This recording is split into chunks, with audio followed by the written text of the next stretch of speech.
This is a drama review video of the recently finished airing Chinese web drama 侠探简不知 Ancient Detective.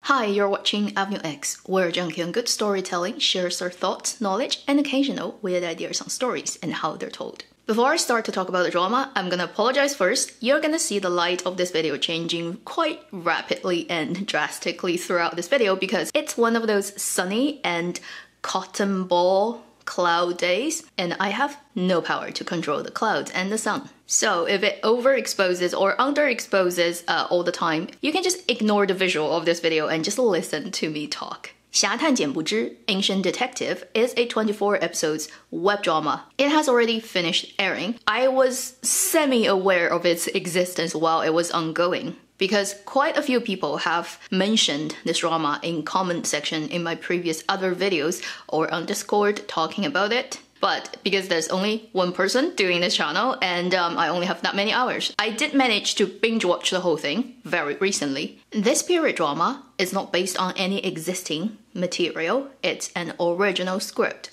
As the title of this drama suggests, it is a detective story. More specifically, it is a mixture of wuxia, the kung fu ancient imaginary world of jianghu, and the detective element. So it is a wuxia / detective story. After watching the whole thing, I would give it a 1 gold mine rating. It is by no means a perfect drama. It has a lot of shortcomings, and I don't think it will ever get a lot of attention unless some unexpected events, especially like one of the actors, suddenly got really popular later. So this work might be dug out and then revitalized. If none of that happens, this drama is gonna stay pretty much buried in the sea of many Chinese web dramas. Now I'm going to explain why I would rate it that way. Let me put the shortcoming parts of this drama in my opinion first, and then I'll talk about the things that would elevate my opinion about it. This drama, first and foremost,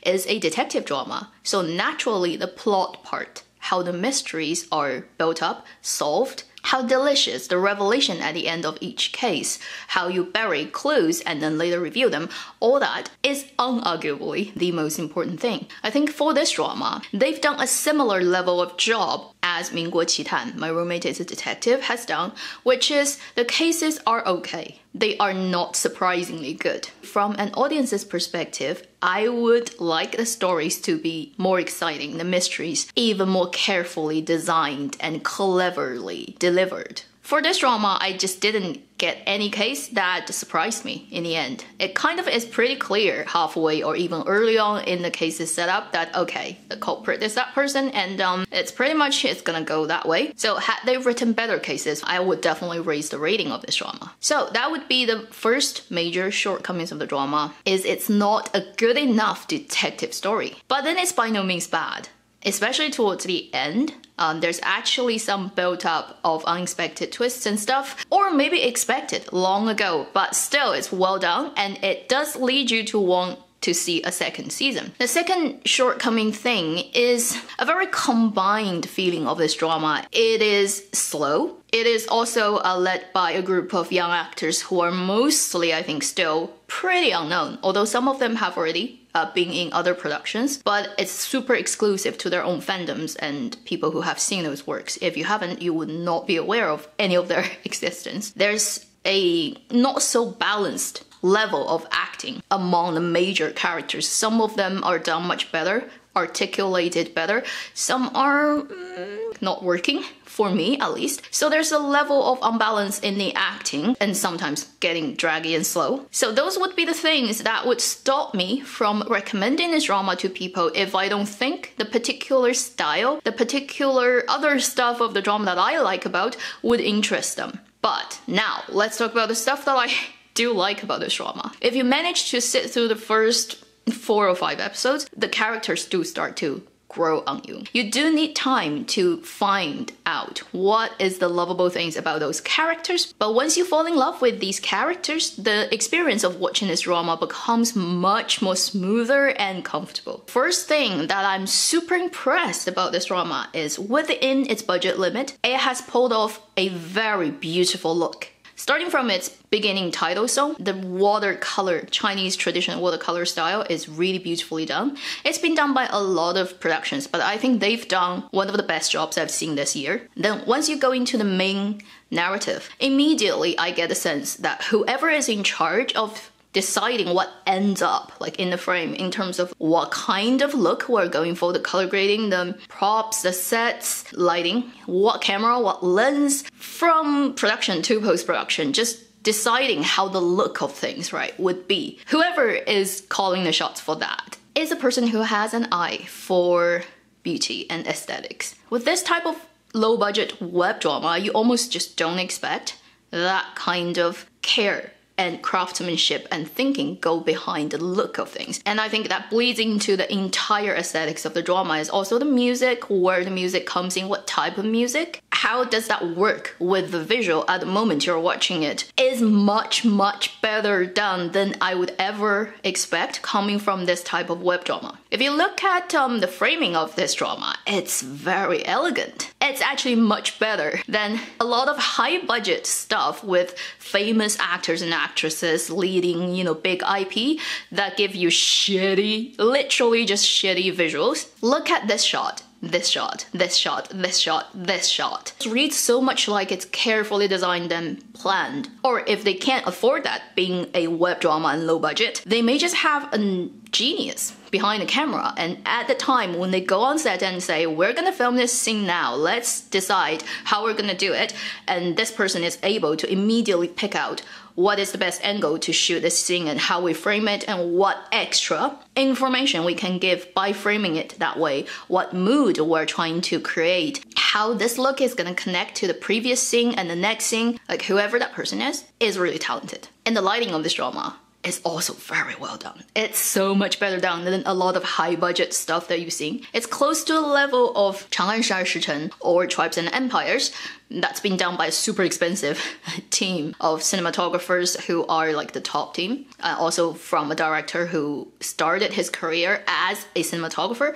I mean, the lighting of this drama just makes me feel so comfortable because it has such a good balance of reality and dramatic look. It doesn't erase the details from the actors' faces, but it's also not like natural, like Game of Thrones when it's dark at night. You literally can't see anything on screen. It's a very good balance of color, of shadow, of light, and I'm just like super impressed by that.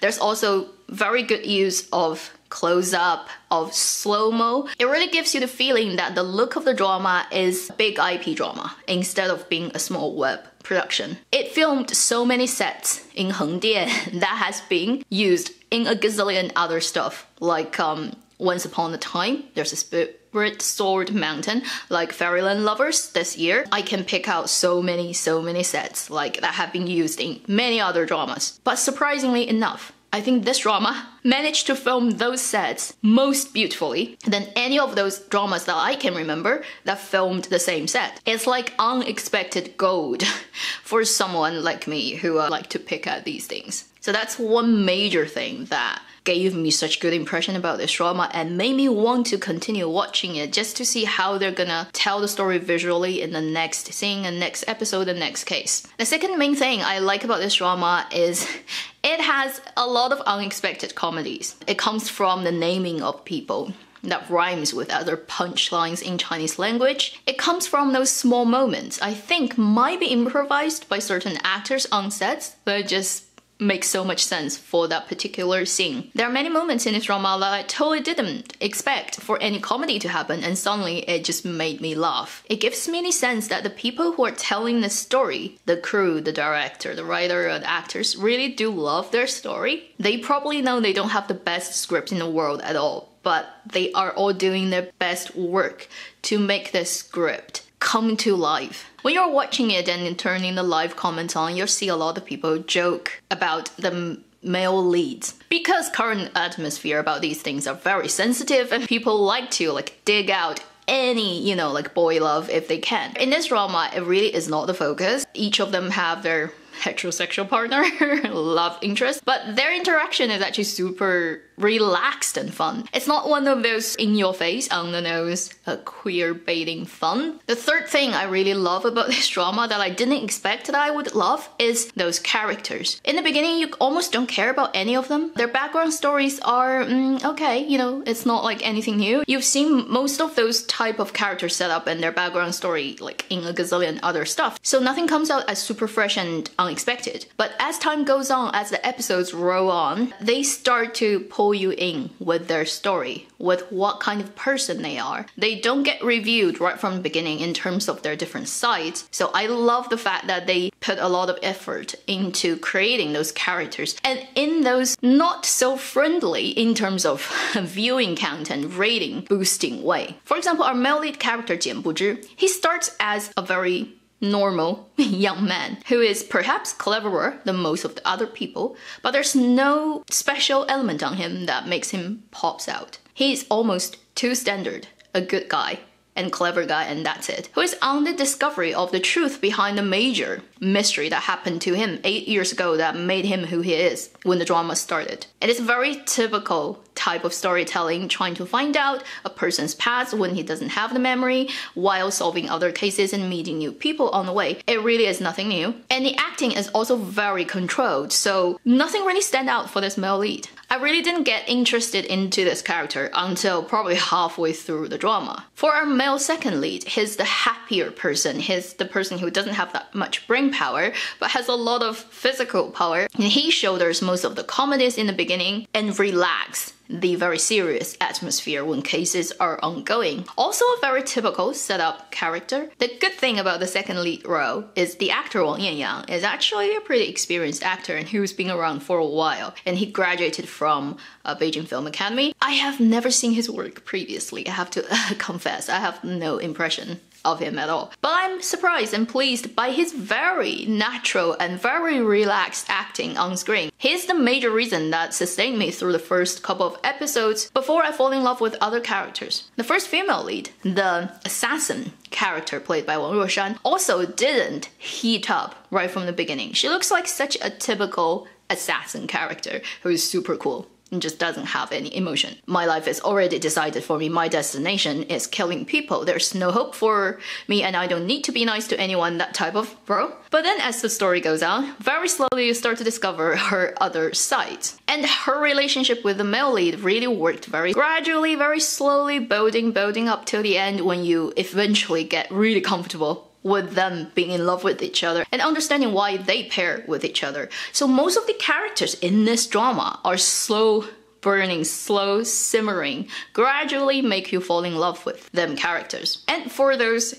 supporting roles, the Xiaoyaonu character, the Sima Dang character, the multiple personality doctor character, the later, very later, Hei Wu Niang character, they all first appear to be very archetypical character with their specific character setup. But the story gives them space later to let them develop into fuller and more three-dimensional, that they don't stay as characters and stuff that you've seen 100 million times previously. By the end of the drama, I actually fall in love with all of them, all their personal storyline. And I so much want to see the second season, to see not just the male lead, male second lead, female second lead, but everyone else's story. What happens to them later? How did their friendship or whatever problems in their life gets resolved? I fall in love with the whole cast. I think that's a very difficult thing for a drama like this to do. When you finish watching the 24 episodes drama, you will definitely sense that they really want to tell the second season, because the male lead character's background story is a huge mystery that has been half reviewed by the end. And I would say, even though the male lead grows on me very slowly throughout this drama, by the end, he did manage to grow on me, and I did start to really care about what happened to him previously and what will happen later. But given today's environment of Chinese drama land, this year's terrible situation for every industry, and how bad this drama has done in China, which is like literally nobody has heard of it, I highly doubt realistically that there's gonna be a second season. Their official Weibo account has so few followers, and just because there are so many other bigger dramas ongoing right now that is taking all the attention away, I don't see how this drama can suddenly get a huge traction of view that would make it valid for the second season to happen. This drama overall gives me a very strong vibe of Gu Long's novel. Gu Long is a major wuxia writer, on par with Jin Yong. Some of his most famous characters are Fu Hongxue, Xiao Li Fei Dao. He has a very strong personal style in his writing and his characters and his stories, and this drama gives you that vibe. It's very rare now these days to see that, because when it comes to wuxia, a lot of people would just go for Jin Yong style. Gu Long style is not that easy to copy, and I think this drama somehow, without actually referring to any Gu Long story, gave you that sense that's done through the storytelling, the characters, the acting, the visual style, the music, the pacing, and just the vibe of the drama reminds me of that type of wuxia world. It is a drama that I would caution myself recommending it to others if I know they wouldn't like this, wouldn't like that, wouldn't like this. And I would warn them about a lot of things about the drama. Like, first, expect this, expect to wait, and a lot of conditions attached to that. But if you are one of those people who had time, who can sit down and relax and then just go with the story, it may reward you in places that are totally unexpected. If you've watched this drama, I am really curious to know what you feel about this drama. If you haven't, well, now you know what I feel about it and what it roughly feels like. You can decide on your own if you want to dive into it. Thank you for watching Avenue X. I'll see you in my next video. Meanwhile, stay healthy, live long, and happy drama watching.